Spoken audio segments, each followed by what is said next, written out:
Perkembangan baling-baling kontrarotasi koaksial. Baling-baling kontrarotasi atau GRP adalah salah satu sistem propulsi paling menarik dalam penerbangan. Dalam satu atau lain bentuk, ini telah ada selama lebih dari 100 tahun. Mengapa ada orang yang ingin menggunakan baling-baling kontrarotasi tersebut? Pada tahun 1930-an, GRP diusulkan untuk meningkatkan kecepatan penerbangan. Pada tahun 1940-an, untuk meningkatkan stabilitas gulungan dalam manuver berkekuatan tinggi dan lepas landas jarak pendek. Pada tahun 1950-an, untuk meningkatkan jangkauan berdasarkan efisiensi propulsif yang lebih baik. Pada tahun 1960-an, tidak ada yang peduli. Ini adalah zaman mesin turbin gas. Akhirnya GRP dihidupkan kembali pada tahun 1980-an untuk mengurangi konsumsi bahan bakar, dan pada tahun 1990-an untuk mengurangi kebisingan ketika disimpulkan bahwa efisiensi pendorong saja tidak menghasilkan penjualan. Pada tahun 2020-an, industri penerbangan mengatakan bahwa kita belum mencapai tujuan tersebut. Akustik sebenarnya telah menjadi fokus utama membangun dalam 30 tahun terakhir. Tersedia berbagai perwujudan, yaitu kontrarotasi, koaksial, tandem, rotor terbuka, kipas penopang yang secara kolektif disebut baling-baling kontrarotasi.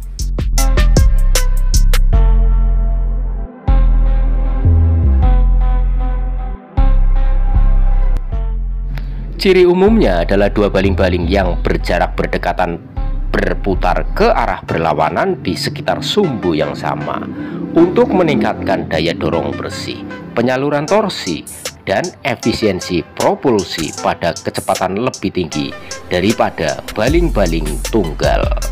Terdapat perbedaan besar dalam perakitan mekanis, arsitektur mesin, drivetrain, dan sistem pengatur.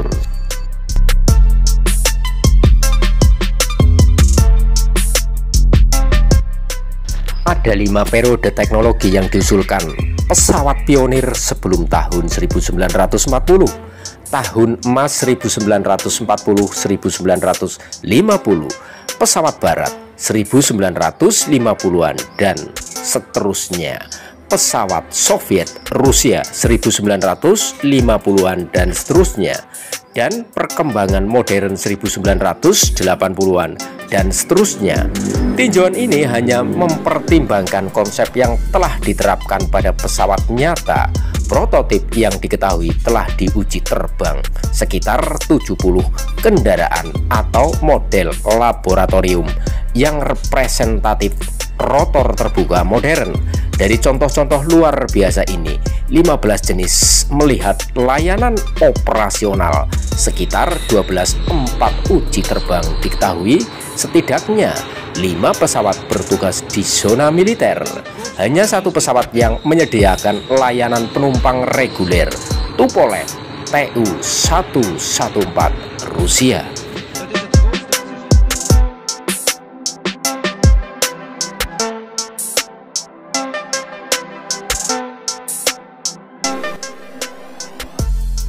Konsep pesawat eksperimental dan laboratorium terpilih disebutkan, yang tampaknya memajukan kecanggihan.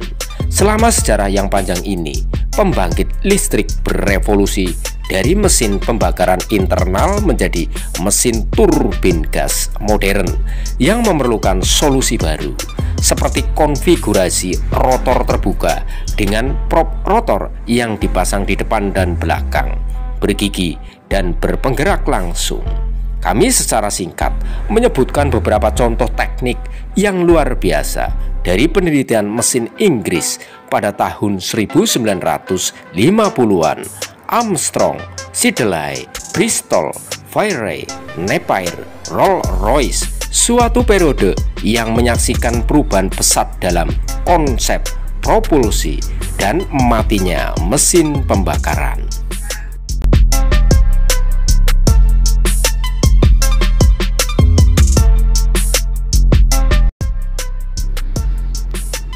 Kami juga membahas contoh testbed unik di Amerika Serikat, Convair, Douglas, North American, Northrop, Lockheed, dan proyek besar-besaran Soviet seputar mesin turboshaft, Kuznetsov, kebanyakan pesawat Antonov dan Tupolev.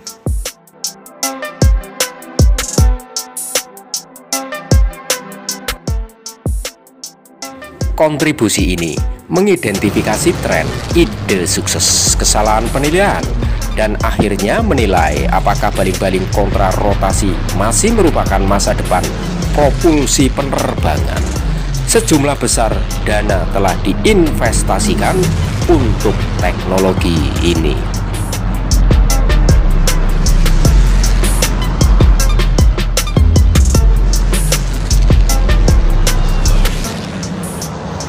Disimpulkan bahwa efisiensi pendorong hanya dapat dicapai dengan mengorbankan beberapa masalah teknik.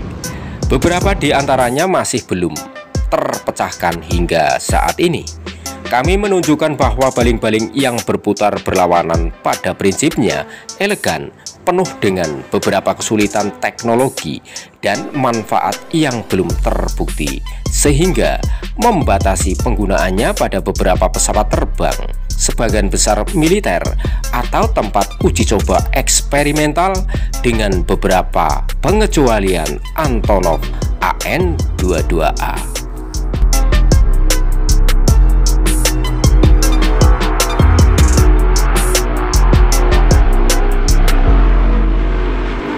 Kelemahan yang telah diidentifikasi meliputi kompleksitas mekanis, biaya produksi, penambahan berat, getaran, pusaran udara, kebisingan, dan masalah sertifikasi seputar keselamatan.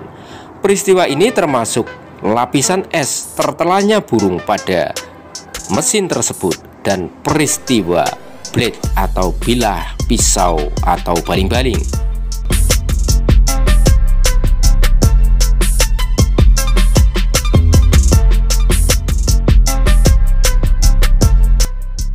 Royal Aeronautical Society adalah satu-satunya badan profesional di dunia yang didedikasikan untuk seluruh komunitas dirgantara. Didirikan pada tahun 1866 untuk memajukan seni, sains, dan teknik aeronautika. Perkumpulan ini telah berada di garis depan dalam perkembangannya sejak saat itu.